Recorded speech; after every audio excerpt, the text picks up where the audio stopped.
زحمت دی ہے، کیونکہ آپ کے سامنے آج ہم یہ پیش کر رہے ہیں یہ ڈوسیئر ہے جس میں مقبوضہ کشمیر میں جو انسانی حقوق کی مسلسل خلاف ورزی ہو رہی ہے، اس ڈوسیئر میں اس کا ایک خلاصہ ہے، ایک تجزیہ ہے. بات نہیں ہے، یہ کوئی نئی روایت نہیں ہے، لیکن پچھلے 6 سالوں میں جب سے بی جے پی کی RSS ہندوتوا سوچ کی سرکار دلی پر قابض ہوئی ہے، اس نے ایک نئی شدت اختیار کر لی ہے، اور آپ دیکھ رہے ہیں کہ وائلیشنز میں مسلسل اضافہ ہوتا چلا جا رہا ہے. آج ہم بیٹھے ہیں تو ملٹری سیج کو 769 دن بیت چکے ہیں. آج کیفیت یہ ہے کہ تقریباً 9 لاکھ کے قریب آج بھی ہندوستان کی افواج، ان کی بارڈر سیکیورٹی فورس، پیراملٹری کے جو ان کے حضرات ہیں، وہ قابض ہیں، وہ مقبوضہ کشمیر پر مسلط ہیں، اور جو ان کا رویہ ہے وہ کسی سے پوشیدہ نہیں ہے. 1 ستمبر حریت کے رہنما سید علی گیلانی صاحب طویل علالت کے بعد اور ایک عرصہ دراز قید و بند میں رہنے کے بعد وہ اپنے خالق حقیقی سے جا ملے. ان کا انتقال ہوا. آپ نے دیکھا کہ اس انتقال پر ہندوستان کی حکومت، افواج کی سوچ کیا تھی. ان کے گھر کے تمام راستے بند کر دیے گئے، خاردار تار بچھا دیے گئے. سری نگر میں کرفیو کا سما تھا. ان کی جو جست خاکی ہے، ان کے گھر کو گھیرے میں لیا گیا، ان کے جست خاکی کو قبضے میں لیا گیا، زبردستی چھینا گیا. ان کی خواہش کے مطابق اور جو جگہ ان نے متعین کی تھی اپنے دفنانے کی، اس کے برعکس انہیں دفن کیا گیا رات کی تاریکی میں. جنازے میں ان کی جو فیملی کے ممبرز ہیں، عزیز و اقارب ہیں، ان کو شامل ہونے کی اجازت نہیں دی گئی. اور ایک اس قد اور اس اتنی بڑی شخصیت کا جب وصال ہوتا ہے تو ان کے شایان شان جو ایک بنیادی حق ہے کفن اور دفن کا، وہ بھی اس سے محروم رہے. یہ کیفیت دیکھ کر میں سمجھتا ہوں کہ ہر کشمیری، چاہے وہ مقبوضہ کشمیر میں رہتا ہے، چاہے وہ آزاد کشمیر میں ہے، چاہے وہ دنیا کے کسی کونے میں ہے، اس کا دل دہل گیا. ہر پاکستانی اس افسوسناک واقعے کے بعد جو ہے وہ اس کو بے پناہ کرب میں تھا اور تکلیف ہوئی. ہم نے فیصلہ کیا کہ اس وقت جو وہاں کیفیت ہے اور جس قسم کی، جس سوچ کی حکومت وہاں غالب ہے، ہمیں اپنا کردار ادا کرنا چاہیے. اور یہ جو دنیا کی سو کالڈ لارجسٹ ڈیموکریسی کا دعویٰ کرنے والی حکومت ہے، اس کا اصلی چہرہ دنیا کے سامنے رکھنا چاہیے، اسے بے نقاب کرنا چاہیے. لوگوں کو بتانا چاہیے کہ یہ کہتے کیا ہیں اور یہ کرتے کیا ہیں. ان کا جو دوسرا رخ ہے وہ ہم لوگوں کے سامنے رکھیں. اب اس کے لیے وہاں تو آزادانہ ذرائع ہے نہیں، رسائی ہے نہیں. آپ دیکھ رہے ہیں کہ مسلسل جو کمیونیکیشن بلیک آؤٹ ہے وہ جاری ہے. آپ نے دیکھا کہ جو انڈیپینڈنٹ جرنلسٹ ہیں یا آبزرورز ہیں، ان کو رسائی نہیں دی جاتی. They have no access. آپ نے دیکھا کہ حقائق جو ہیں ان کو توڑ موڑ کر پیش کیا جاتا ہے اور دبایا جاتا ہے. لوگوں تک، منظر عام تک حقائق آنے نہیں دیے جاتے. آپ نے دیکھا کہ ہمہ قسم کی جو بروٹیلٹیز ہیں، دے گو ان رپورٹڈ بائی ڈیزائن پتہ ہے کہ ہو رہا ہے, by design they go in reported. اب آج کی دنیا میں انسانی حقوق کا پرچار ہوتا ہے, اس کو ایک سینٹر سٹیج پہ ہے, اس کا تذکرہ ہوتا ہے, اور انسانی حقوق کو اس انداز میں پامال کرنا میں سمجھتا ہوں کہ نامناسب ہے. چنانچہ ہم نے یہ ایک ڈوسیئر آپ کے سامنے رکھا ہے, اور آپ دیکھیں گے اس ڈوسیئر میں ایک سی ڈی بھی ہے تاکہ وہ بھی آپ استعمال کر سکتے ہیں, آپ کے لیے آسانی ہو جائے گی, اور یہ اس کی جو وائڈ ڈسیمینیشن ہے اس میں کارآمد ہوگی. یہ بار کوڈ ہے, اس کے ذریعے بھی آپ آسانی سے اس کو ڈاؤن لوڈ بھی کر سکتے ہیں اور اس کا مطالعہ بھی کر سکتے ہیں. اب اس کا میں مختصر جائزہ آپ کو پیش کرتا ہوں. مختصراً یہ ہے کہ یہ 131 صفحوں پر محیط ہے یہ ڈوسیئر. اس کے 3 چیپٹرز ہیں. ایک چیپٹر جو ہے اس میں تذکرہ ہے جو وار کرائمز ہیں جو ہندوستان کی افواج وہاں کمٹ کر رہی ہیں, اور جینوسائیڈل ایکٹس جو ہیں جو انڈین آکوپیشن فورسز جو انہوں نے کیے ہوئے ہیں اس کا تذکرہ ہے. اس کے دوسرے چیپٹر میں یہ جو آئے دن پروپیگنڈا کیا جاتا تھا کہ یہاں تو سب کچھ نارمل ہے, باہر سے چیزیں مسلط کی جاتی ہیں, اس میں ذکر کیا گیا ہے کہ کس طرح ان کی حرکتوں سے, ان کی پالیسی سے کشمیری نالا ہوئے ہیں, اور اب وہ جو ایک انڈیجنس موومنٹ جو ہے, ریزسٹنس کی موومنٹ جو ہے وہ جنم لے رہی ہے. اس میں آپ کا بھلا ہو جو فالس فلیگ آپریشنز کا تذکرہ ہے, اور اس ایک اور چیپٹر جو تیسرا چیپٹر ہے اس میں جو سلامتی کونسل کی قراردادیں ہیں جو روح ہے سارے مسئلے کا, ان کو کس طرح پامال کیا جا رہا ہے, ان کو کس طرح ان کی نفی کی جا رہی ہے, اور انٹرنیشنل لاز, ہیومینیٹیرین لاز, اور جو اپنا ڈیموگرافک ریسٹرکچرنگ کی ان کی مضمون کوشش ہے کہ ایک مسلم اکثریت علاقے کو اقلیت میں تبدیل کرنا, اس میں اس کا ذکر ہے. پھر میں یہ بھی کہتا چلوں کہ لوگ کہتے ہیں کہ جی ایسے ڈوسیئرز تو پیش کیے جاتے ہیں, یہ تو ایک پروپیگنڈا کا ٹول ہے. نہیں, آپ جب اس کو دیکھیں گے, اور میں آپ سے شیئر کرنا چاہ رہا ہوں کہ اس میں جو حوالے دیے گئے ہیں 113 حوالے ہیں اس ڈوسیئر میں, اور اگر ان حوالوں کا آپ ملاحظہ جب آپ کریں گے تو آپ کو اندازہ ہوگا کہ اس میں پاکستان کی سورسز بہت لمیٹڈ ہیں. اکثریت جو ہے مٹیریل اور جو حوالے ہیں, جو ریفرنسز ہیں, وہ کہاں سے لیے گئے؟ 113 میں سے 26 تو ایسے ہیں جن کا تعلق انٹرنیشنل میڈیا کی اسیسمنٹس ہیں اور ان کی اپنی رپورٹنگ ہے, اور جس میں ایسے ادارے ہیں جس میں بی بی سی ہے, جس میں نیو یارک ٹائمز ہے, جس میں گارڈین ہے, الجزیرہ ہے. پھر 41 حوالے ایسے ہیں جن کی سورس انڈین ہے, یہ پاکستانی پروپیگنڈا نہیں ہے, یہ انڈین سورس ہے, اور اس میں آپ دیکھیں کہ اس میں ہندوستان کا میڈیا کی اس میں ریفرنسز ہیں, اور ان کے تھنک ٹینکس گاہے بگاہے جو ان کے تھنک ٹینکس کہتے رہے ہیں اس کا تذکرہ ہے. اور پھر آپ دیکھیں 32 حوالے ایسے ہیں جو انٹرنیشنل ہیومن رائٹس آرگنائزیشن سے جن کا تعلق ہے, اور آرگنائزیشن کون سی؟ ایمنسٹی انٹرنیشنل ہے, ہیومن رائٹس واچ ہے, اور اس قسم کی جو امپورٹنٹ آرگنائزیشنز ہیں ان کا تذکرہ ہے. پاکستان کے جو حوالے ہیں وہ صرف 14 ہیں 113 میں سے. تو واٹ آئی ایم سیئنگ از کہ یہ بڑی محنت سے ایک کریڈیبل ڈاکومنٹ ہے, بنایا گیا ہے, جو ہم آپ سے شیئر کرنا چاہ رہے ہیں. اب اس میں 15 آڈیو انٹرسیپٹس ہیں of the Indian occupation forces, ان کی گفتگو ہے, وہ سنائی بھی جائے گی, آپ دیکھ بھی لیں گے, اور 10 کے قریب کلپس ہیں ویڈیو جو کہ آن گراؤنڈ رپورٹس ہیں جو انٹرنیشنل میڈیا کی مرتب کی ہوئی رپورٹس ہیں, ان کا حوالہ ہے.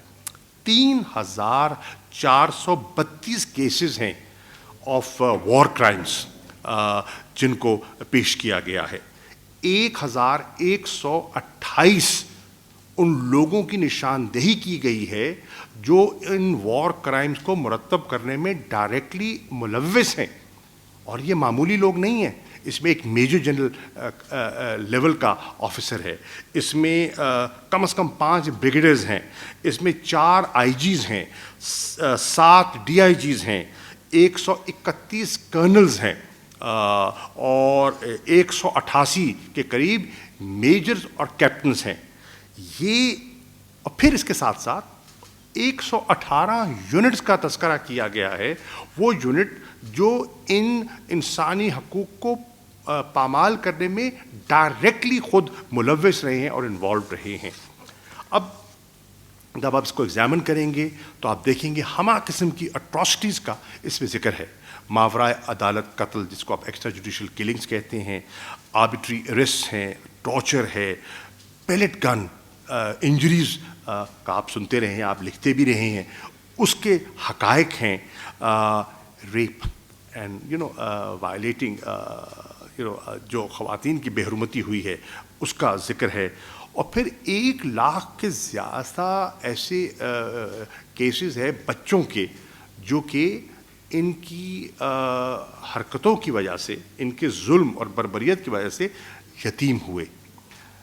املاک ہیں جن کو دانستہ طور پر نقصان پہنچایا گیا, ڈسٹروائے کیا گیا. 1 لاکھ سے تو زیادہ ایسی املاک کا تذکرہ ہے جو کہ کارڈن اینڈ سرچ آپریشنز میں جن کو جلایا گیا, جن کو گرایا گیا اور لوگوں کو نقصان پہنچایا گیا. irrefutable ایویڈنس کی بنیاد پر جو فالس فلیگ آپریشنز ہیں, فیک انکاؤنٹرز کس طرح کیے جاتے ہیں, پاکستان کو بدنام کرنے کے لیے ملائن کس طرح کیا جاتا ہے, اور اس کے ساتھ ساتھ کس طرح اسلحہ پلانٹ کیا جاتا ہے, رکھا جاتا ہے معصوم لوگوں پر, اور پھر ان کو منسوب کیا جاتا ہے کہ یہ کسی کے اعلی کار بنے ہوئے ہیں, تاکہ جو resistance, peaceful resistance political movement ہے کشمیریوں کی, اس کو ہارم کیا جائے, اس کو نقصان پہنچایا جائے. یہ ان کا یہ ایک پورا ایک ڈیزائن ہے, اور اس ڈاسیر میں ہم نے اس ڈیزائن کو بے نقاب کرنے کی ایک دیانتدارانہ کوشش کی ہے.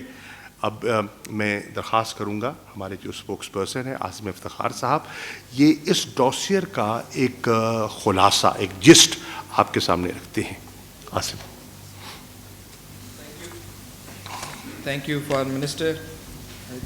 Ladies and gentlemen, as the Foreign Minister has said, the scale of war crimes and atrocities and Indian human rights violations in the Indian illegally occupied Jammu and Kashmir are so great that there is a great need to make the world more aware of it, and for the world to take more action and do more to bring an end to this series of grave human rights violations in Indian occupied Jammu and Kashmir. This dossier is a step in that direction, and I shall present from this dossier some details of Indian war crimes and human rights violations and incriminating evidence related to Indian fake encounters and false flag operations. Firstly, the genocidal acts. While there are innumerable accounts of these barbaric acts, testimonies of 1,747 victims since 2014 have been included in the dossier. I invite you to listen to this audio clip from July 2020, wherein 2 Indian Army officers were heard discussing about torture of 40 innocent Kashmiris, which resulted in the death of 2 Kashmiris, while locals were threatened throughout night raids to prevent them from raising their voice. Basic thing was जो 40 बंदे जो कुटाई हुई है 26 RR में for the last 15 days. And ultimately these 2 heroes of theirs have died. Correct. तो अब डर तो पैदा होगा. अभी तक तो इन्होंने देखा नहीं था फौज क्या कर सकती है. हाँ, तो अभी फौज में क्या कर सकता है, फौज का ताकत देख लिया इन्होंने, जिन्होंने भी देखा नहीं था. Something happened. रात को आऊँगा उठाने. एंड पुलिस वाले भी सारे थे तो उन्होंने भी गरम कर रखा था कि अगर किसी ने कुछ मुँह फालतू में मुँह खोला रात को आएंगे, एंड फौज भी आ रखी है. Now coming to mass graves, which is another tragic aspect of the situation in IIOJK. 8,652 unidentified mass graves have been discovered in 89 villages of 6 districts of occupied Kashmir. Investigations revealed that 154 graves had 2 bodies, while 23 graves had up to 17 bodies each. New York Times reported that 574 persons buried in mass graves as foreigners were identified as residents of IIOJK, while Indian government continued to deny requests for the DNA testing of the bodies. 17 bodies were found in a grave at Kanenar Kalara's graveyard of Kupwara. Now, these were all members of a family who were killed when the Indian forces blasted their house using explosives. This video clip that we are going to show you is of Mr. Ata Muhammad, a grave digger of district Baramulla, who's testifying burial of unidentified dead bodies in several graveyards. Ata Muhammad, 68 years of age, grave digger and caretaker at Jehel Bimyar in Baramulla district, testified to burying 203 bodies on a hillside adjacent to the Jhelum River between 2002 to 2006. It was in 2003 when he was forced to bury 2 mutilated bodies killed in fake encounter by Indian forces. खून साफ किया, होठों से, आंखों से, नाक से, बाल इसके साफ किए, चेहरा इसका मैंने सामने लाया, मुंह का, और खून उलूदा था, मेरे कपड़े भी भरे गए, जिस्म भी भरा गया, तो मैंने इसको जनाजा किया, तो दफना दिया 2002 से। तब से फिर दिन को भी आते थे, 4 बजे भी आते थे, रात के 11 बजे भी आते थे। कोई दिनों में हमको टाइम नहीं मिलता था, वहाँ डेड बॉडी पड़ी रहती थी, एक को दफन करते पीछे से और 4 आ जाती थी। इतना भी हुआ, बेदर्दी से मारा है, बेदर्दी, बहुत बेदर्दी से मारा है। हम बोलते भाई कौन आदमी है, ये उग्रवादी। Ata Muhammad stated that the bodies he had buried appeared in his nightmares, each in graphic and gruesome detail. बस वो ही सीन आ जाता हमारे सामने, खून है, कफन पहना है, खून चल रहा है, खून बह रहा है, कान से बह रहा है, छाती से बह रहा है, टांग से बह रहा है, खून चल रहा है। इनकी न शक्ल, इनकी जवानी, इनका चेहरा देखकर हमको नींद भी नहीं आती थी।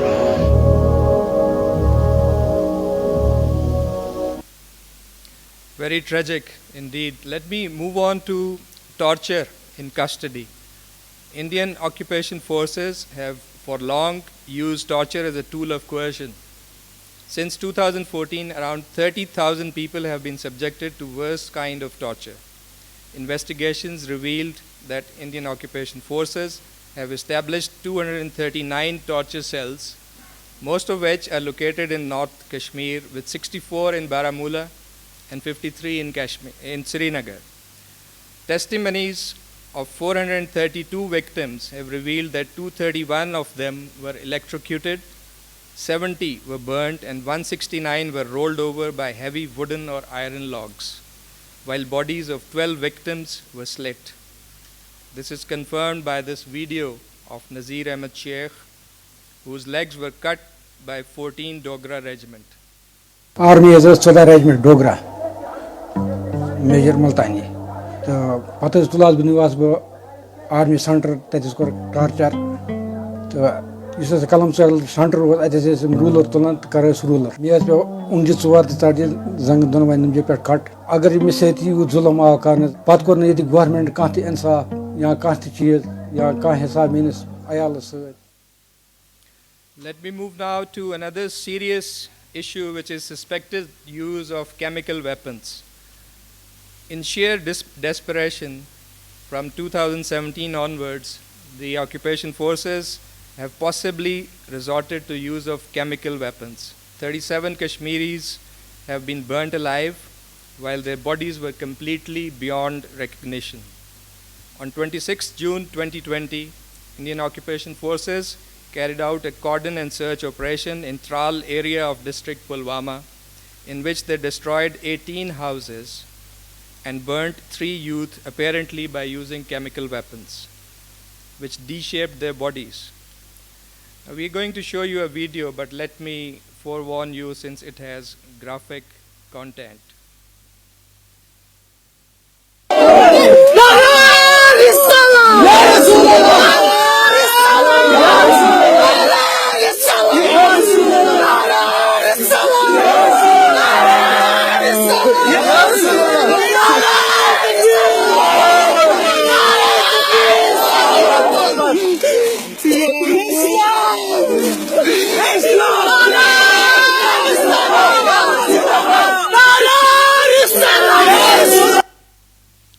That is most traumatic. As you know, use of chemical weapons is in complete contravention of Chemical Weapons Convention, and it necessitates international investigation. Let me now move to violence against women and children. The Indian occupation forces have raped or molested more than 3,850 women and killed over 650, besides victimizing numerous minors since 2014.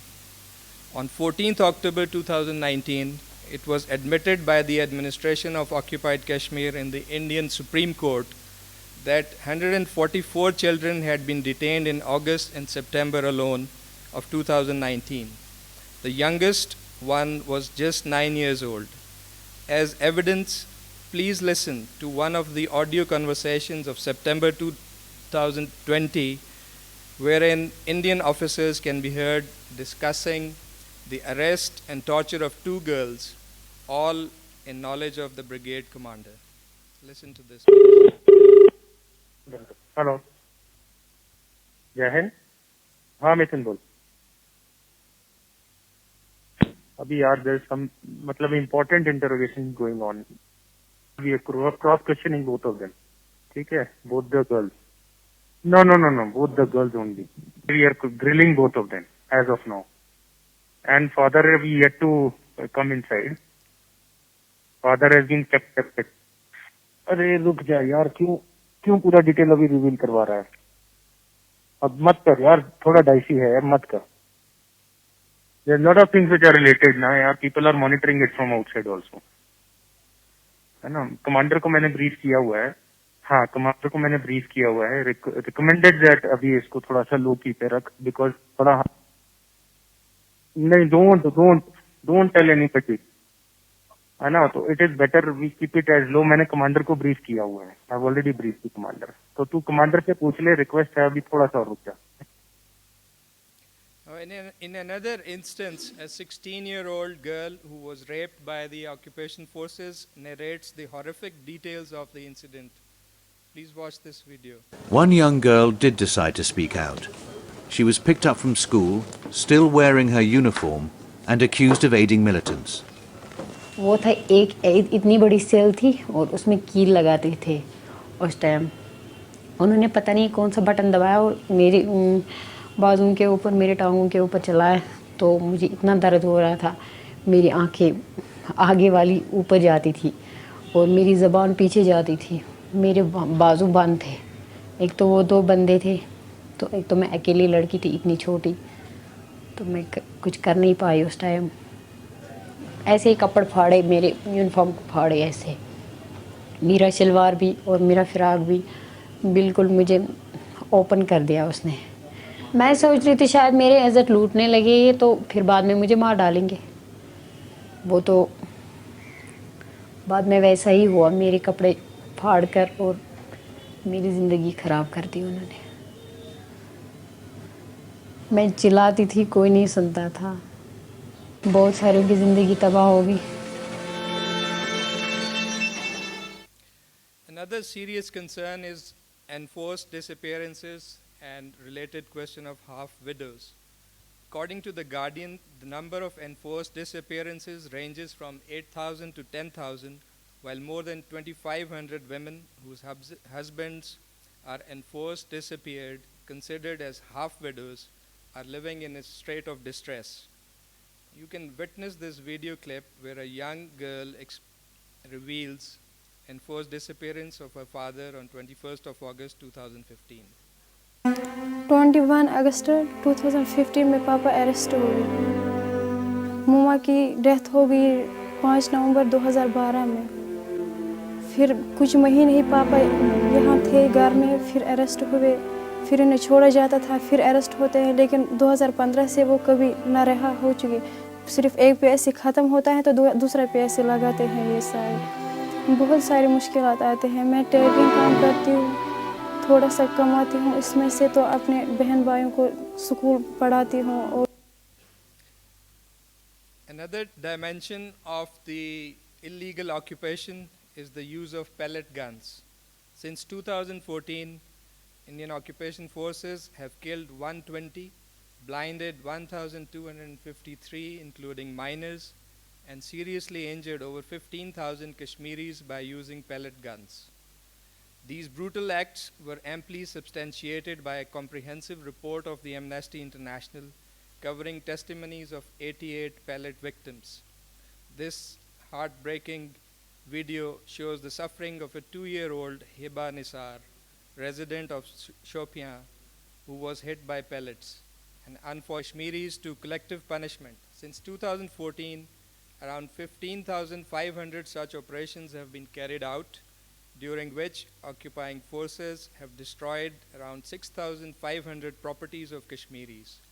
These properties are burnt with the consent of the central government to break the will of the Kashmiris.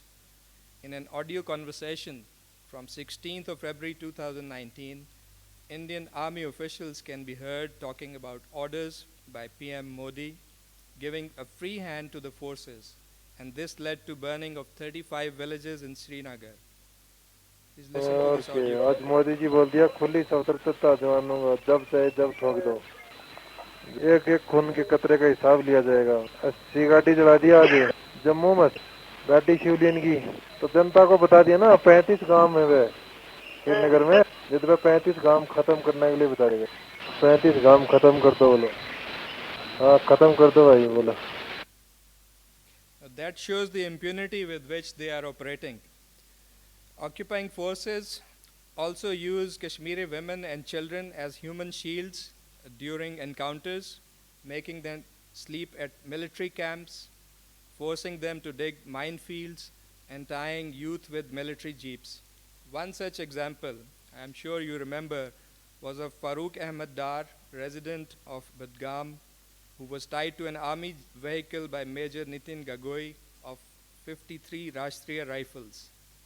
Instead of punishment, this officer was conferred with Commendation Medal on 22nd of May 2017.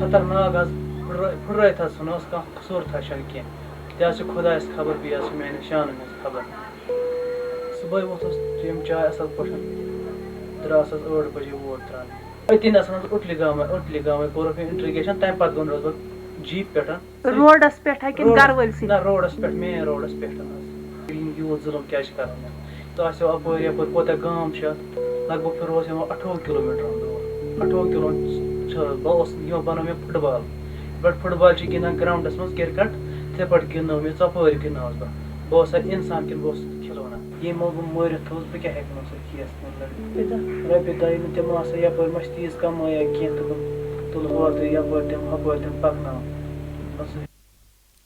Next, let me focus on the draconian laws which have been used by the Indian occupation to perpetuate its illegal occupation in IIOJK. 6 draconian laws empower Indian occupation forces to declare anyone as a terrorist and arbitrarily detain without any charge for a period up to 7 years.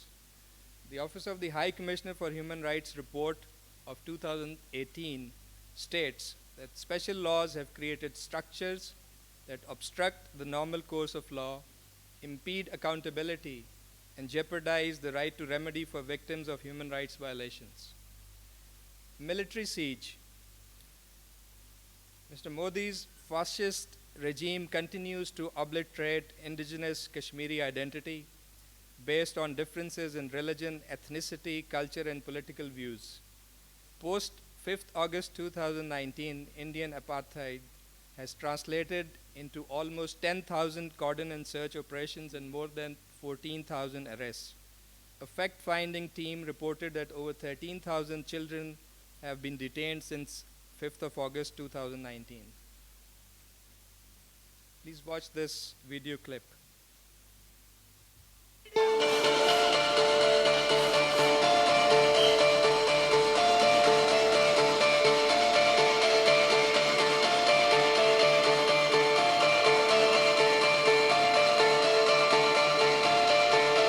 13,000 children by an estimate since this clampdown 13,000 बच्चे जो हैं वो गायब हो गए हैं. So forces feel very angry when they see a young Kashmiri boy.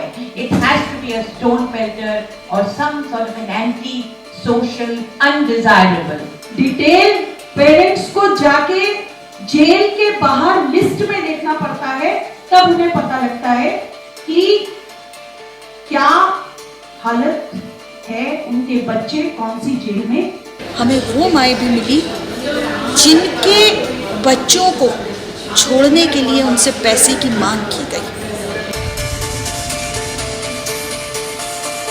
Maximum 8 बजे तक घर की लाइटें बंद हुई थी कि एक छोटी बच्ची जो पढ़ाई कर रही थी, रात के 8 बजे से ज्यादा टाइम हो गया था, उसके घर पहुंचे और उसके साथ बदसलूकी की उसकी मां ने उसको बचाया. अगले दिन उसके बाप और भाई को पकड़ के ले गए. कि किस तरीके से जब वो लड़कियां जिन्होंने नकाब डाला हुआ होता है वो ड्यूटी के लिए आ रही होती है तो रास्ते में आर्मी उनका नकाब छीनती है, उनके साथ बदसलूकी होती है. So what I can say is that an Indian variant of genocide is happening in Kashmir. और सभी सिर्फ एक ही बात कहते हैं, हमें आजादी चाहिए. Indeed, that's an Indian variant of genocide. Another serious concern is about use of snipers and cluster ammunition. Ceasefire violations since 2014 had resulted 198 deaths and 1,049 injuries. Indian military also used snipers and cluster munition to target innocent Kashmiris living along the line of control. 16 innocent Kashmiris have been killed by Indian snipers and accounts of 10 victims have been included in this dossier.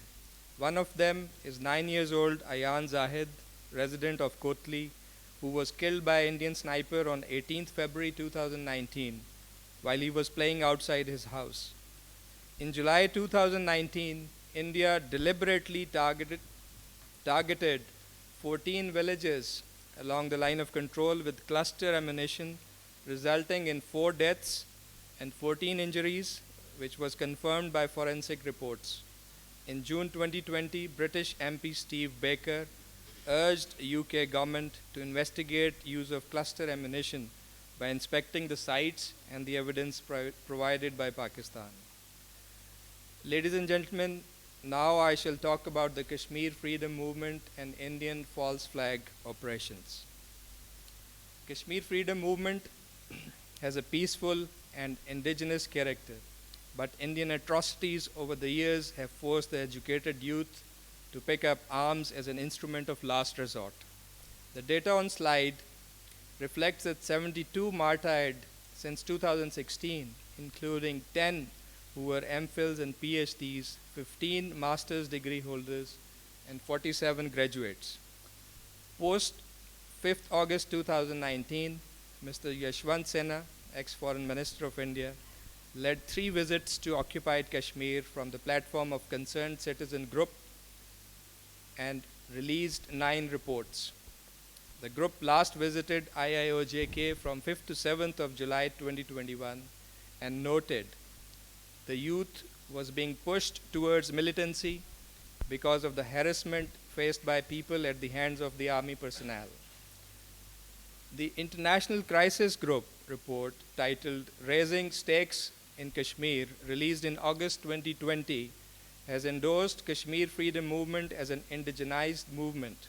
The report highlights that Indian militarized response to peaceful resistance has completely alienated the youth and gradually pushed them towards an armed insurgency which is exponentially rising and is homegrown with local support. Another serious concern of the international community is about Indian patronage of ISIS. The evidence reflects that India is running 5 ISIS training camps, out of which 1 is located at Gulmarg in IIOJK, 3 are located in Rajasthan, and 1 in Uttarakhand. The coordinates of these ISIS camps are flashed on the screen.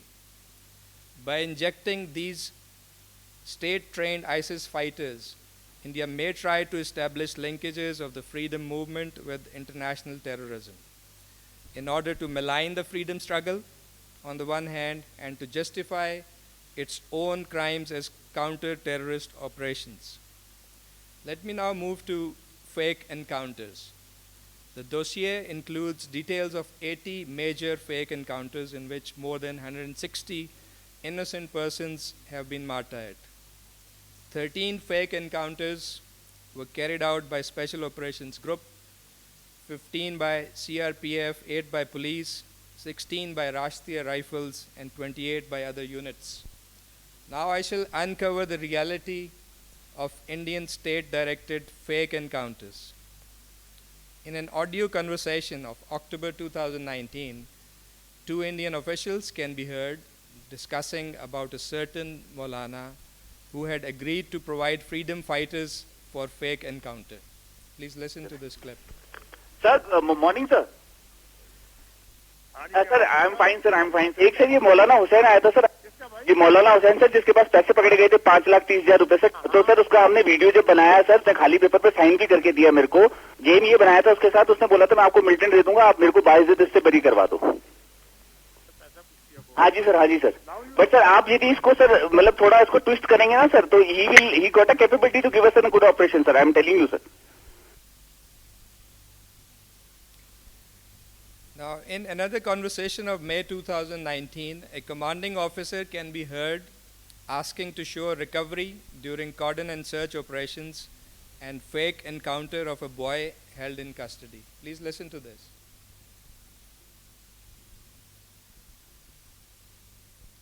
Yes, sir, conference call है, PO साहब conference call है. Yes, sir. Whenever you find something, try to show something in the caches, in these caches. Like I'll give you वो जो उसके था incriminating evidence जो मिला था, याद होता है एक लड़के के पास कुछ मिला था? हाँ, उसके पास सर 4 राउंड है, अभी हम लोगों ने बचा के रखा हुआ है, उसको कभी भी पकड़ लेंगे. तो ठीक है, okay, point kills. So next operation clip show this लड़का. You don't have to show Tander. वो सर वो वहाँ से निकल रहा था, तो हमारे उसमें फंस गया.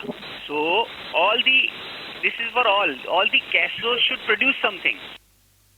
Now another example, in a joint operation on 30th December 2020, Indian Occupation Forces and police killed 3 youth in Srinagar and labeled them as terrorists. The slain individuals were in fact identified as locals. General H. Sahi, Commander Kilo Force, and IGP Vijay Kumar had made false claims and declared them as terrorists. Similarly, on 18th July 2020, 3 Kashmiri youth were killed during a fake encounter at Shopian and declared as Pakistanis. In December 2020, Indian Occupation Forces admitted that Captain Bhupendra of 62 Rashtriya Rifles and 2 civilians had deliberately killed innocent Kashmiris and planted fake weapons on them with a motive to grab a reward money of 2 million Indian rupees. Now, ladies and gentlemen, the evidence of fake recovery of arms and ammunition being presented today reflect such false flag operations are utilized by army units to seek glory and incentives. Purchased weapons are usually depicted as recovered from hideouts of freedom fighters. Now, in this conversation of June 2019, commanding officer of a unit can be heard asking for update on purchase of AK-47, for which an amount of Indian rupees 50,000 had already been provided. Listen to this clip, please. और एक का क्या हुआ? Sir एक का clip ने जो जिससे बात किया था सर, उससे अभी दोबारा you are 1 year plus in Sonder. Where is the AK now? Sir AK तो अभी है तो उसी के पास सर, अभी वो अभी उनको पैसे दिए हुए हमने, उन्हें 50,000 मांगे थे ना, इसी पार्टी में बैठ के, तो 50,000 पड़े हैं तुम्हारे पास में ऊपर. 3 महीने पहले तुमने मुझे बोला था कि सर पैसे मिलने चाहिए. I gave you 50 grand. What has happened to it? Yes sir, yes sir. Sir अभी ट्रस्टवर्दी अभी ऐसे ही दे देंगे. No. Similarly, in another conversation of May 2020, Indian officers are discussing about fake hideout and placement of purchased weapons to show fake recovery of arms. Please listen. Sir alpha company commander 13 टूसी से बात कर रहा था. हाय Shashank sir. बाकी Avinash sir कुछ करने वाले हैं शायद हिंदी भाषा में. वो अभी वो पैसे वाला नहीं बना तो वो अभी सर क्या है ना सर देखो आपको भी पता है सर उस दिन आपने भी बोला था कि तुम क्यों नहीं कुछ इनपुट निकालते. सीओ ने बेटन पकड़ा और अगले दिन खबर आ गई कि 4:30 बजे की भाई मेरे व्यवहार में तो वो हाइड आउट निकाल रहा है और उसके लिए पैसा ले रहा है. तुम लोग क्यों नहीं कर सकते हो? मैं सर मैं आपको फ्री में हाइड आउट दे दूंगा सर. मैंने भी हाइड आउट निकाले हैं सर. पहले भी सर वो गंदे से वो जेलेटिन ट्यूब्स डाले थे सर उसमें निकाल के हाइड आउट में पैसा लेके वेपन डालना है तो सर मैं बता रहा हूँ आपको वो आपको बता रहे होंगे 2.5 लाख रुपए में एक मिलेगी. मैं आपको 50,000 में एक दिलवा दूंगा. क्या बात कर रहा दिलवा यार. मैं भी इस बार सीडी वाटा में कुछ कर देता सर. 50,000 में कर दो. Now let me talk about the Nagrota fake encounter. The evidences presented abundantly illustrate that Indian false flag operations are based on fabrications. Nagrota fake encounter of 2020 is one such example of BJP RSS theatrics. Some of the inconsistencies observed also validate that this was a false flag operation. For example, the identities of individuals were not revealed, indicating their earlier custody from among the long list of hundreds of disappeared Kashmiris. Secondly, rusted AK-47s, ammunition and communication sets were shown as recovered. Now, how is it possible that combatants were carrying rusted weapons in high security area? And it was portrayed that so-called miscreants infiltrated from a tunnel at Samba, which has been mentioned several times since 2012, twice in 2016, and again in August and November 2020. The claim of existence of tunnel in Samba district just few meters away from the working boundary and its repeated usage for infiltration under such complex security grid is highly exaggerated. With this, I would like to conclude and would like to hand over the floor back to the Foreign Minister. Ladies and gentlemen, we have with us Minister for Human Rights. Over to you, Sherin. Thank you, Minister. Bismillahirrahmanirrahim. I won't add to the data जो अभी दिया गया which is already in the dossier. Except I do want to make a reference where rape was mentioned, rape cases. I want to give a particular reference जो कुनान और पोशपोरा में mass rapes हुई थी, and the case has been before the Indian courts and nothing has happened on it. And that is where rape was used as a weapon of war for the first time by the Indian security forces in the early 1990s. And that case is still to be resolved. So I just want to add to it. I want to address the international community. First, the UN. UN की Security Council की resolution है on protecting women and children during armed conflicts. And if states do not do that, or if states indulge in violence against women, the UN is entitled to sanctions. तो फिर सवाल उठता है, why is the UN not implementing those sanctions, which it is itself introduced through its UN Security Council resolution of women in armed conflict? पहली बात वो. दूसरा, I wanted to add, why is the UN and the international community not pushing for India to allow special procedures mandate holders of the UN Human Rights Council to be given free access into occupied Jammu and Kashmir? ये occupation or annexation के कवानीन है, conventions international, including the Geneva Convention, and there are specific rules of what an occupation power can do और क्या वो नहीं कर सकता, और India has violated all those. And I want to call on the UK also, जिसने special sanctions laws बनाए after they left the EU. And why is the UK, because of business interests, not bothering to assert itself on the human rights issue? Because हमें कहा जाता है कि इंसानी हकूक एक central focus है of Western countries' foreign policies. लेकिन if you do not apply your own principles of foreign policy fairly across the board and you cherry pick कि पाकिस्तान मुस्लिम मुल्क है, इसको तो दबाओ इंसानी हकूक पे, हिंदुस्तान से हमारी बहुत बिजनेस है, तो इस वास्ते जो मर्जी हिंदुस्तान करे, हमने कुछ नहीं कहना. This means that there is no respect for human rights by these Western states. And I want to make a special point. 2015, European Union Director General for External Policies provided a policy paper on how European EU member states should make policies in connection with occupation and annexation. और उसमें clearly amongst the principles एक था that every EU member state has to give a clear-cut statement that annexation will not be recognized. Where is that statement against India after 5th August annexation attempts by India? Where is it? I want to question the EU, which is raising all sorts of human rights issues about other countries of the world. Where is your statement against annexation, which you yourself have made as a policy doctrine?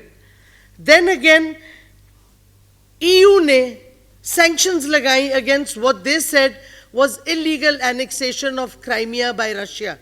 अभी तक उन्होंने वो sanctions को renew किया है 2022 तक. Where are the sanctions against India for illegal annexation? These are questions that we need to ask. Why is there a duplicity of standards?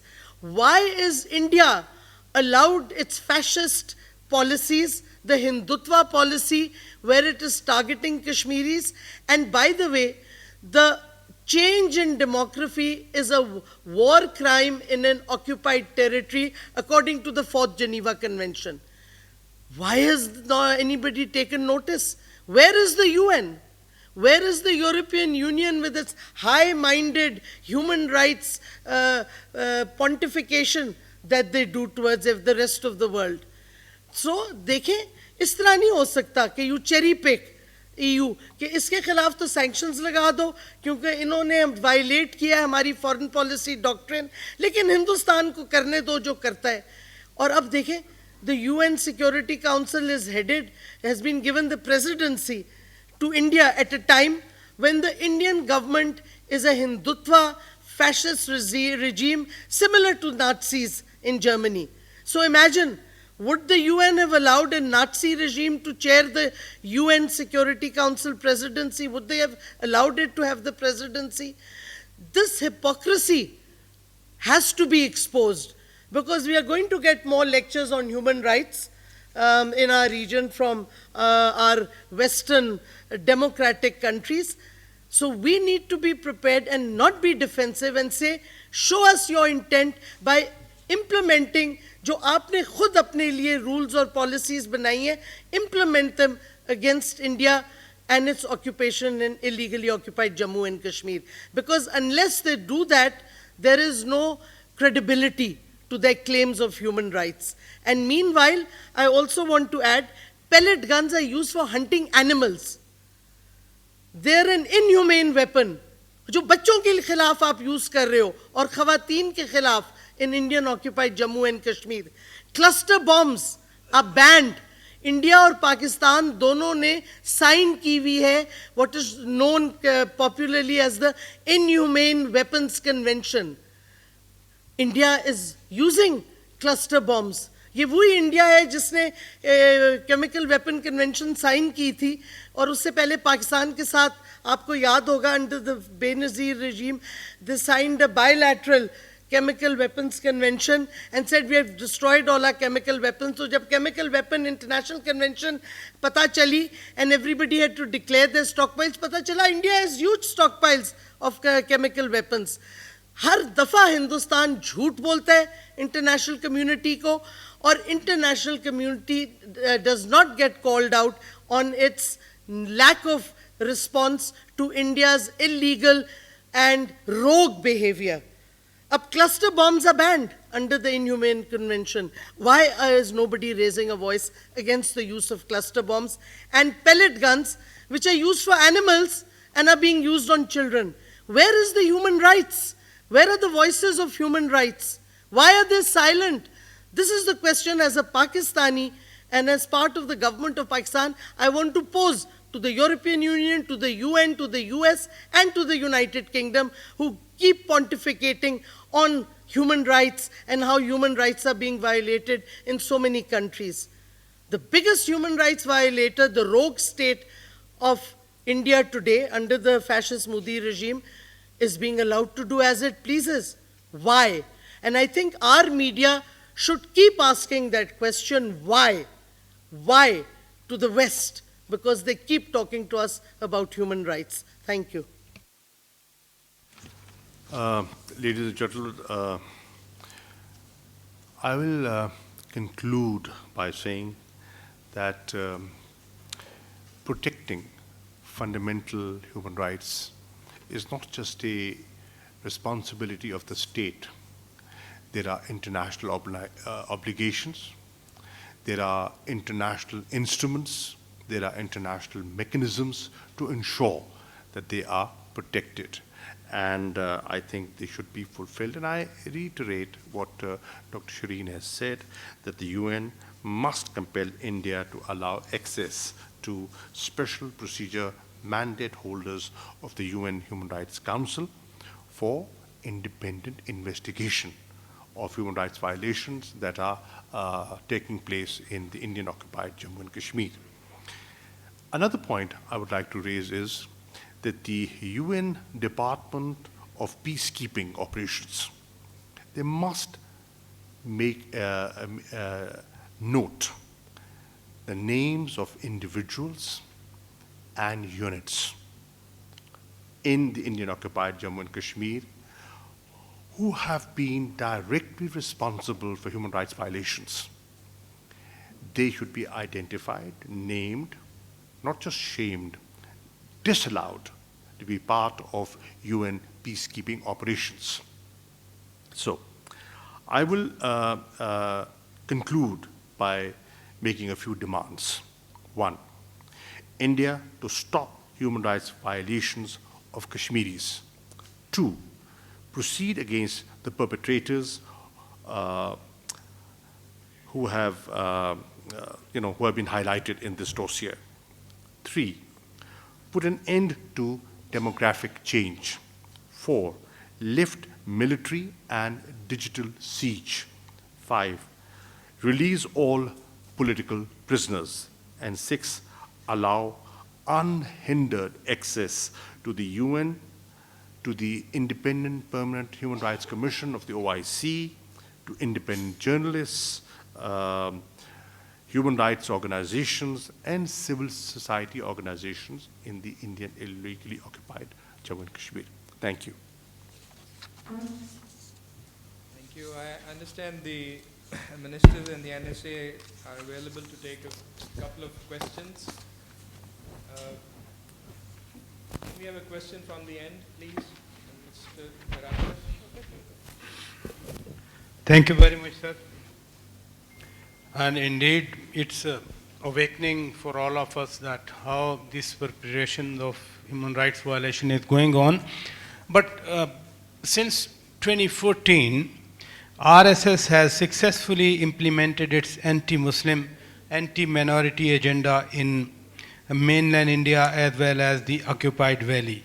Now, Nazi-inspired extremist Hindutva ideology inhibited with revenge and hate, torture and terror is not a threat for the world community at large. We are talking of minority and the Muslims only. What do you think, why the world is silent and the world is not making a big mistake, a blunder to face in the coming decades? Thank you. देखिए, I think the world is. One has learned through history that the policy of appeasement does not work. And you see how everybody paid a huge price because a policy of appeasement was being pursued in the 30s when fascism was on the rise. This is the time. This is the time that we want to jolt the conscience of the world, wake them up, and tell them, act now before it's too late. These policies are not just destabilizing the region, they will have far-reaching implications. Policy of appeasement will not work. Yes, you have interests, but then you also pontificate. You believe in higher values. So if you believe in those higher values, then demonstrate and act now. Would like to add? I'll just say one thing. We will actually take your audience again very soon to talk about this specific issue of the 1930s and what is happening now, because it is identical. We've gone into details of looking at this, and let's be very honest. देखिए, कुछ अरसा पहले तक आप सवाल पूछते थे, तो प्राइवेटली भी वेस्टर्न दुनिया आपसे बात करके कहती थी जी नहीं ऐसा नहीं है, आप गलत कह रहे हैं. There is nobody today who behind closed doors defends what India is doing.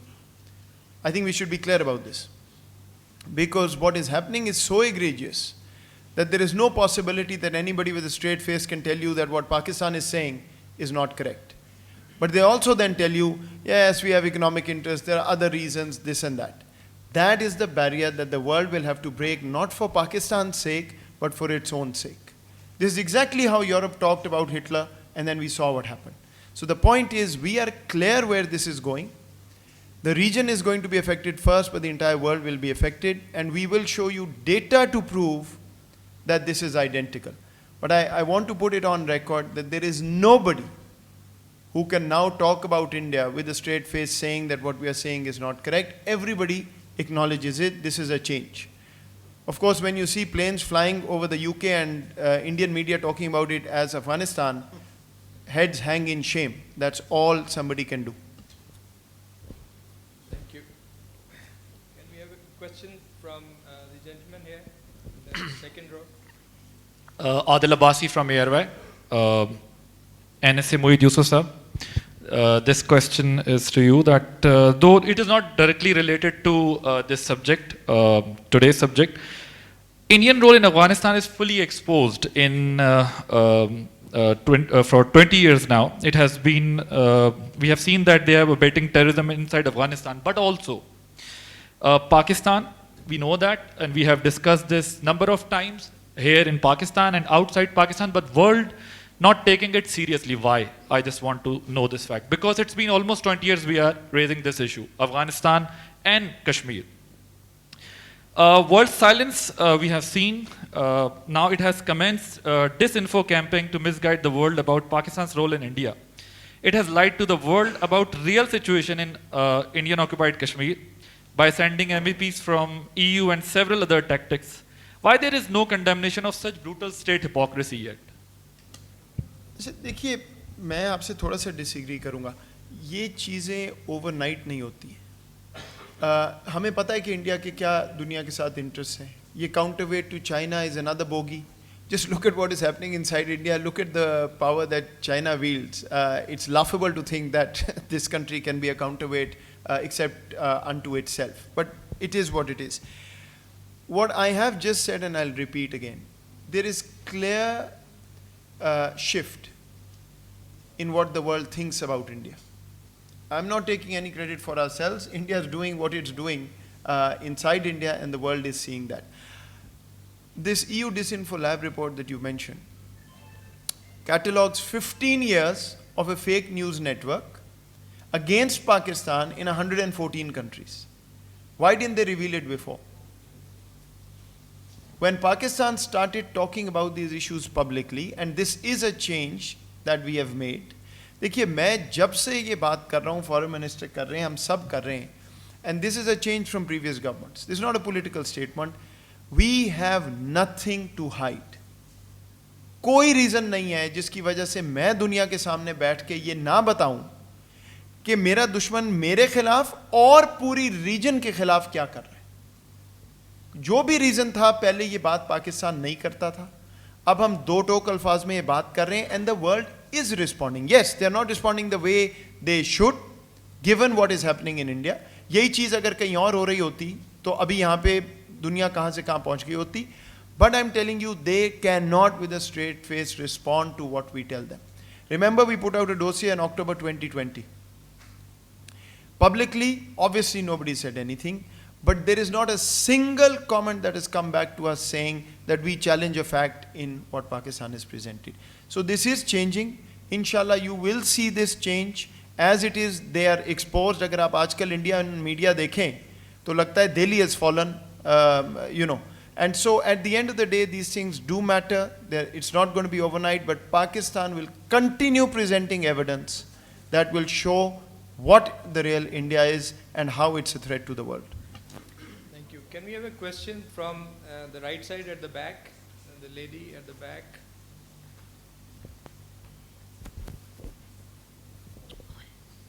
Thank you very much. My question is on all three of you. You spoke about UN as well, and you spoke about the atrocities as well, and women rights are very much there. The violation is very much there with evidence, stern evidence. Foreign Minister, Pakistan has locus standi on Kashmir as well. We have numerous resolutions passed by UN on Kashmiri's right to self-determination. Then what is keeping UN away from obliging all these resolutions on Kashmir? And do we get anything from UN as response that what is keeping them away from all those implementations? And why they can't do anything to liberate Kashmir, IIOJK, if we speak about that in particular, like East Timor and South Sudan? We have precedences already. So I would like to know that behind closed doors, what is the response from UN in that regard? Thank you very much. देखिए, let us look at things realistically. This issue is not new. It's been there for over 7 decades. But there's a new focus that our government has put on this issue. It was put on the back burner for years. But now we have highlighted it at every forum. Since the 5th of August 2019, the issue of Jammu and Kashmir, the dispute of Jammu and Kashmir, has been taken up and discussed at the Security Council. Indian claim was that this is an internal matter of India, and why is it being discussed there? But that was negated, that was rejected. The Secretary General of the UN was here in Islamabad, and perhaps you were present in the press conference. The position he took, he reiterated the UN position. The President of the General Assembly was here in Islamabad, and he clearly spelt out what the clear position is. Now, we are pursuing what we think is the right thing to do. I think we have a strong legal case. Kashmiris were promised a plebiscite, and that is not being the right to self-determination is being denied. We will continue to do what we ought to do. Fortunately, there is, well, we could have achieved more could have been done, but let's not forget that a number of things have happened that did not happen in the past. For example, the 2 reports produced by the Human Rights Commissioner in June 2018 and July 2019. Now, these are very, very authentic and very credible reports. The fact that the Human Rights Council, in December 2020, has sent 6 communications to India, through their special rapporteurs to be given access, they've been denied. But it is changing. It is changing. The fact that 2 resolutions have been moved in the US Congress, for lifting of sanctions that have been imposed by the Indian occupation forces. The fact that 85 congressmen have, in the last couple of years raised this issue. The House of Commons has debated it. It is building up. Obviously, at times, international players prefer political expediency and overlook things. But we will continue to do what we think is right. One day, I am confident, one day the oppressors will be held accountable.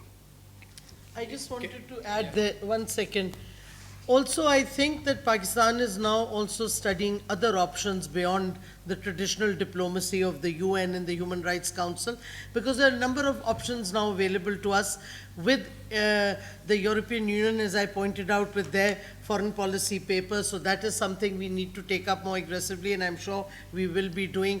There are options also of seeking a UN General Assembly resolution for an advisory opinion from the ICJ on the demographic and changes and annexation, because the ICJ already has set a precedence, because it gave an advisory opinion which the General Assembly requested on the illegal wall that Israel built, and they said that any change in an occupied territory is a war crime.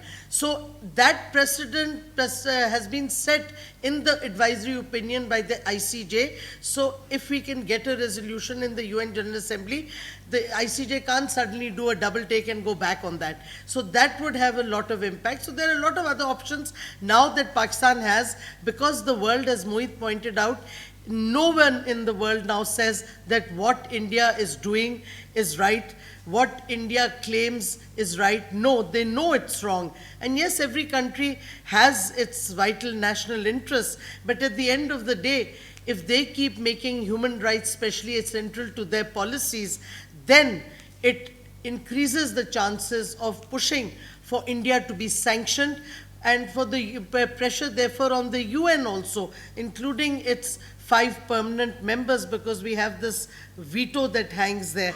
But what I think that other than what states can do, in our media, the international media, human rights organizations should call into question why India is being given legitimacy at the UN Security Council. I mean, these are the questions that the non-state actors, the media, should be raising also. Don't just leave it to the governments to do things. Thank you. Can we have a question from the gentleman at the back in the middle row? Yes. Assalamu alaikum, Foreign Minister, Ministers, NSA, Farooq Patafi here. Yeah, I wanted to be clear. Right, I wanted to actually ask about bare minimum. While you were giving this very pithy presentation, I was just looking at it, and the numbers that stood up, especially about enforced disappearances, was humongous. 8 to 10,000 people have disappeared, and nobody knows their status, and their wives are now called half widows. In that state of affairs, and this is perhaps only documented number, there might be more people who are missing, and then, everything has accelerated because of Narendra Modi. The question about bare minimum is, where can the Kashmiris go? Which international humanitarian organization or body can they approach just to compel India to reveal the status of these men who have been taken in? Because we don't know whether they are alive, whether they're dead. At least their family should have some kind of closure. So this is my question. Thank you very much. Would you like to respond? any international organization can question the Indian government itself, because they're the ones doing the disappearances, picking up people like that. And I think if governments and parliaments of different countries put the question to the Indians, and they need to demand an answer, because at the end of the day, the Indian state would have all the figures. They know who has disappeared. So countries and human rights organizations need to target the Indian government to get the data from them, because nobody else will have access to the data, because those responsible for the actions will have the data also. और पिताफी साहब, I'll just add to that, मैं समझता हूँ कि जो human rights council का forum है बड़ा एक बावकार फोरम है और उसे भी इंगेज किया जा सकता है, वहाँ जाया जा सकता है, वहाँ जाना चाहिए। और हमें और भी देखने की ज़रूरत है कि और कौन से मैकेनिज़म्स, इंटरनेशनल मैकेनिज़म्स अवेलेबल हैं जिनको बरूआकार लाया जा सके। शायद आपको याद हो कि EU डिसइंफो लैब में एक पहलू उसका ये था कि हिंदुस्तान ने जाली NGOs रजिस्टर की हुई थी एक्रेडिटेड NGOs की जगह। तो एक पूरा प्रोसेस है जहाँ एक्रेडिटेड NGOs भी जाके बोलती हैं इन फोरम्स में, वो भी यही चीज़ उठाती हैं, उनके थ्रू भी हो सकता है। Unfortunately what the Indians had done was put canning organization and biscuit making organization as accredited NGOs. That's what fascist governments do. I think as the Foreign Minister has said, specifically with regard to the Human Rights Council, there is a working group on involuntary and enforced disappearances which can specifically be asked to investigate. Can we have a question from the first row, Madam? Thank you so much. I have actually two questions. I am trying to club them in one. My first question is for Foreign Minister and then for National Security Advisor. For National Security Advisor, I will put up my question first. Since India is signatory of so many conventions for not using use of chemical weapon and then cluster bombs and pellet gun, because World Health Organization has categorically declared it's illegal and can't be used it in any war or conflict or chaotic situation. But India used it not only for men but on 2 years old toddler, Hibba, and 9 years old Ayan, like no parents can sleep after this fear. So what actually stopping the world to talk about the use of chemical weapon and the cluster bombs on children and human beings? And my second question is for Minister. Sir, first Ban Ki-moon, then Antonio Guterres, but no one is actually talking about the violation of Kashmiri genocide. I don't know what's stopping them to take this case up to the world, and world humanitarian organizations even not talking about the violation and clear and loud genocide of innocent Kashmiris. Since Debbie Abraham, UK parliamentarian, she led a delegation to Delhi. She wanted to have the access of Indian occupied Kashmir, but she was denied, and then she approached Pakistan. The very next morning she flew here. I'm just thinking, since we cannot see such atrocities and brutalities by Indian forces on Kashmiris, then what stops humanitarian organizations and then UN and then world superpowers to talk about it? Do you think will they ever take action against Indian forces? Because I am more concerned about the brutalities of Indian forces, especially. Thank you. देखिए, ये तो सवाल भी था और आपके comments भी थे और बड़े वैलिड थे। देखिए, बात ये है कि अभी आपने डेबी का जिक्र किया, हिंदुस्तान ने इनको डिनाई किया, एक्सेस नहीं दिया। हमने क्या किया? हमने उनको एक्सेस दिया, वो यहाँ आए, उनको मकबूल आज़ाद कश्मीर लेकर गए, वो लोगों से मिले। This in itself was a huge demonstration of the difference of approach and attitude towards human beings and individuals, the way they were being treated. We had nothing to hide. We said آئیے. انہوں نے کہا کہ ہم یہاں آنا چاہتے ہیں. پہلے ہمارا خیال تھا کہ وہ ریسیپروسٹی کو ہم سامنے رکھیں. ہم نے کہا ٹھیک ہے جی, اگر وہ نہیں دیتے ہم دینے کو تیار ہیں, آئیے آ کے دیکھیے. دیکھیے, in this world where media plays a significant role in the formulation of public opinion, I think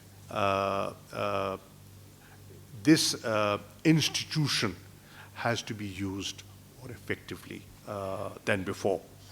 اور آپ نے دیکھا ہوگا کہ post 5th August 2019, the international media, which was generally, very numb and quiet about the situation in Indian occupied Kashmir, has spoken up. آپ دیکھیں بہت سے آرٹیکلز آئے ہیں, نیو یارک ٹائمز میں آیا ہے, نیو یارکر میں آیا ہے, واشنگٹن پوسٹ میں آیا ہے, جنہوں نے لوگوں کو دہلایا ہے, لوگوں کی توجہ مبذول کروائی ہے کہ دس از ہیپننگ. اب صرف پرنٹ اور الیکٹرانک میڈیا نہیں ہے, سوشل میڈیا کی جو خبر آتی ہے اور اس کا جو امپیکٹ ہوتا ہے اور جس طرح وہ وائرل ہوتی ہے, it affects governments and public opinions. جب آپ دیکھتے ہیں کوئی ایک ایسا سین جو کور ہوتا ہے, چاہے وہ آفیشیل میڈیا نہ بھی کر رہا ہو, ایک سٹیزن کر رہا ہو, تو وہ بھی اٹینشن سیک کر لیتا ہے, اور اس سے پبلک اوپینین جب بدلتی ہے تو کم از کم ڈیموکریسیز میں یہ توقع کی جاتی ہے یا کی جانی چاہیے کہ it will have an impact, especially public representatives. ہماری اب کوشش یہ ہے کہ ہم بدقسمتی سے یہ 2 سال کووڈ کی انوائرمنٹ رہی ہے, اور آپ کو پتہ ہے کہ کووڈ کے انوائرمنٹ میں ٹریول کرنا کتنا مشکل تھا. ہم نے اسٹریٹجی بنائی تھی, پلان بھی بنایا تھا کہ کس طرح ہم پارلیمنٹری ڈپلومسی کو استعمال کریں اور لوگوں تک رسائی حاصل کریں. بدقسمتی سے ہم کر نہیں پائے. اس لیے نہیں کر پائے بیکاز آف ابھی بھی ریڈ لسٹ ہے, کبھی کہیں پابندی ہے, کہیں پابندی ہے, آپ کو آسانی سے دستیابی ہوتی نہیں ہے. پر انشاءاللہ اٹ ول چینج, اینڈ میں سمجھتا ہوں آپ کی مدد سے یہ پبلک اوپینین پلٹے گی. ہندوستان کا وہ جو تھا نا, وہ جو شائننگ انڈیا کا جو امیج تھا, وہ اب نہیں رہا. سچی بات ہے, وہ دنیا میں نہیں, وہ ہندوستان میں نہیں رہا. آج ہندوستان کے اندر ایک بہت بڑا طبقہ پیدا ہو گیا ہے جو کہتا ہے کہ اس سرکار نے, اس بی جے پی سرکار نے جتنا ہمیں اور ہمارے کشمیر کے ایشو کو جتنا انہوں نے نقصان پہنچایا ہے اور جتنا کشمیریوں کو انہوں نے ایلینیٹ کیا ہے, کبھی نہ تھے. وہ کشمیری جو ماضی میں ان کے لیے ایک تھوڑا سا ایک نرم گوشہ رکھتے تھے, وہ حکومتوں کا حصہ بنتے تھے, آج جب ان کو دلی بلایا گیا, ایک بیٹھک ہوئی نا ابھی ریسنٹلی ہوئی, وزیر اعظم نے بلایا, لیکن انہوں نے کیا کہا؟ انہوں نے کہا جی سب کچھ ٹھیک ہے, لیکن ہمارا اسٹیٹ ہوڈ کا کیا بنے گا, ہمارے تشخص کا کیا بنے گا؟ تو یہ ایک گیپ ہے جو آ رہا ہے, اور ایک بہت بڑی اوپینین ہے ود ان انڈیا جو اب جاگ رہی ہے اور کہہ رہی ہے کہ یہ جو رویہ ہے یہ درست نہیں ہے. اور آپ نے جیسے ابھی اسی رپورٹ پہ ذکر کیا گیا کہ جو ان کے منسٹر آف ایکسٹرنل افیئرس تھے جسونت سنہا نے 9 رپورٹس لکھی ہیں. اب یہ کوئی معمولی شخصیت نہیں ہے, مطلب ہے ایک نامی گرامی شخصیت ہے, ان کا ایک اپنا وزن ہے, تو وہ جاتے ہیں اور رپورٹ لکھتے ہیں. تو it is happening, it is changing, we have to pursue it. اور میں سمجھتا ہوں کہ جو قربانیاں ہیں کشمیریوں کی بالخصوص, اور جو یکجہتی اور یکسوئی ہے پاکستانیوں کی, انشاءاللہ حالات بدلیں گے. Maybe we can have just one last question from gentleman at the back. سر, یہ ڈوزیئر عالمی برادری کے ساتھ کس کس فورم پر شیئر کیا جا رہا ہے سر؟ دیکھیے, ہم نے میں نے عرض کیا نا کہ ہم نے اس کی کاپیز بھی پرنٹ کروائی ہیں. ہم تو یہ کاپیز جو ہیں جتنے اپنے مشنز ہیں ہم ان کو بھی بھجوا رہے ہیں, ٹھیک. اور اس میں ہم نے سی ڈیز جو ہیں, اور پھر ہم نے کہا نا آپ خود اس کو ویب سائٹ پہ خود اس کو اپلوڈ کر سکتے ہیں, خود دیکھ سکتے ہیں. تو یہ تو جتنی ڈسیمینیشن ہے وہ ہمیں کرنی چاہیے. ہر فورم پر ہم بھجوائیں گے, ہر جگہ بھجوائیں گے. ہم نے آپ نے دیکھا پچھلا جب ڈوزیئر تھا ہم نے P5 کے جو یہاں ایمبیسڈرز ہیں ان کو بلا کے ان سے بھی شیئر کیا تھا اور ان کو بھی ہم نے ڈسیمنیٹ کیا تھا. اقوام متحدہ کے فورم پر بھی ہم نے اس کو سرکولیٹ کیا تھا. تو ہم ہر ذریعہ استعمال کریں گے تاکہ اس کی زیادہ سے زیادہ سرکولیشن ہو سکے اور اس کو لوگ دیکھ کر اپنی رائے خود قائم کریں اور جو چیزیں چھپائی جا رہی ہیں ان کو بے نقاب کریں. دیکھیے بہت سے لوگ ہو سکتے ہیں وہ شاید خاموش اس لیے ہوں کہ ان تک پوری انفارمیشن کی رسائی نہیں ہے. اس کے ذریعے آپ نے ان کو رسائی پہنچانے کی کوشش کی ہے اور مجھے یقین ہے کہ انشاءاللہ وہ اس کو استعمال کرتے ہوئے اس جو ان کی حق کی خود ارادیت کی تحریک ہے اس کو جلا بخشیں گے. Thank you. میں ایک چیز صرف اس میں ایڈ کر دوں اینڈ میں کہ میری درخواست ہوگی ہم سب کی کہ یاد رکھیے کہ یہ ڈوسیئر اور اس کی ٹائمنگ ٹریبیوٹ ہے گیلانی صاحب کے لیے. ان کی ساری زندگی اس مقصد کے لیے گزری لیکن ابھی بھی یہ جد و جہد جاری ہے اور ہم نے اس کو پایہ تکمیل تک پہنچانا ہے. تو آپ جو بات بھی کیجئے میری درخواست ہوگی کہ گیلانی صاحب کو یاد رکھیے. یہ سارا ٹریبیوٹ ہے ان کے لیے جتنا کام ہو رہا ہے اور آگے بھی جو کام ہوگا اس میں. بالکل اس بات کو آگے بڑھاتے ہوئے دیکھیے انہوں نے ہندوستانیوں نے جنازہ نہیں ہونے دیا لیکن پاکستان میں ہر شہر میں ان کا جنازہ غائبانہ ہوا. لوگوں نے اس میں پارٹیسپیٹ کیا. انہوں نے اس چیز کو دبائے رکھا اور دبایا رکھے انہوں نے رکھا. تو ان کی اس واقعے کو دیکھتے ہوئے ہم نے محنت سے اور کم ہی وقت میں یہ چیز تیار کر کے ہم دنیا کے سامنے لائے ہیں کہ تصویر کا ایک وہ رخ ہے جو وہ دنیا کو دکھانا چاہتے ہیں اور اصلی چہرہ یہ ہے جو ہم دکھانا چاہتے ہیں. Thank you.